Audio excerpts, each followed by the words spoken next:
السلام عليكم ورحمة الله وبركاته. اللهم صل وسلم وبارك عليك يا سيدي يا رسول الله، عليه افضل الصلاة والسلام. ازيكم يا حبايبنا، عاملين ايه؟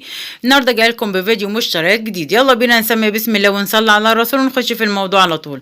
بسم الله والصلاة والسلام على رسول الله عليه افضل الصلاة والسلام.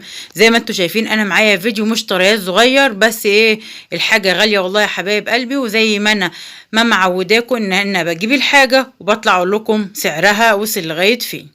يلا بينا كده حبايب قلبي نشوف معانا ايه حبة حاجات بس للفطار، وايه ويعني وجبنا حاجة ايه حاجة ساقعة علشان الجو الحر اللي احنا فيه ده. اول حاجة جبنا تونة سانشاين اهي زي ما انتوا شايفين المفتتة، سانشاين المفتتة العلبة ب27 جنيه. ومعايا المكعب ب12 جنيه، مكعب مرقة الدجاج ب12 جنيه، اللي كنا بنجيبها ب5 وب6 بقت ب12 جنيه. ومعانا علبة الجبنة ب30 جنيه، علبة عبور لاند. والله يا جماعة الحاجة كل يوم في الزيادة، مفيش حاجة بترخص. عمالين يقولوا حاجة هترخص وهي ما بترخصش، بالعكس لا ده هي بتزيد.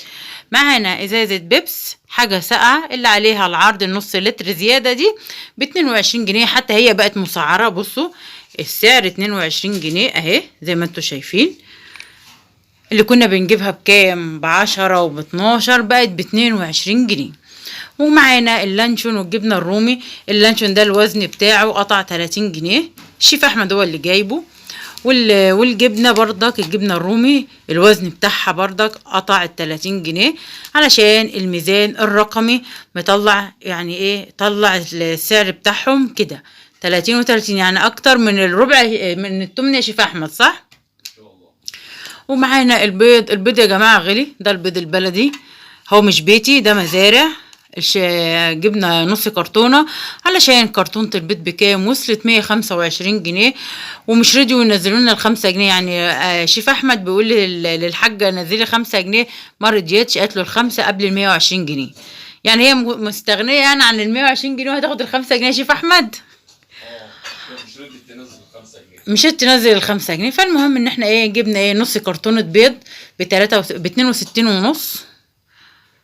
ادي كده دي كده مشترياتنا النهارده حبايب قلبي، بس ايه بفلوس، ما عادتش في حاجه، ما عادش في حاجه ببلاش، ولا عادي ان في واحد يعرف يوفر حاجه في الزمن اللي احنا فيه ده. لا بالعكس، ان كل حاجه في الزياده، وربنا يسترها علينا ويعين كل واحد على حاله ويلطف بينا يا رب اللهم امين.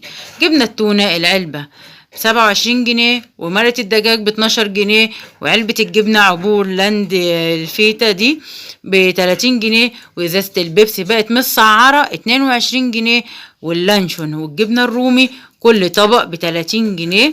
ومعانا نص كرتونة البيض ب62.5، يعني ب125 جنيه الكرتونة. فاحنا ايه جبنا نص علشان الفطار، يعني الجبنة واللانشون والجبنة الرومي والتونة والبيض قلنا للفطار، والمكعب دوت علشان ايه لو انا عاوزه احطها على اي خضار عندي، والحاجه الساقعه علشان ترطب على قلبنا في الجو الحر اللي احنا فيه ده.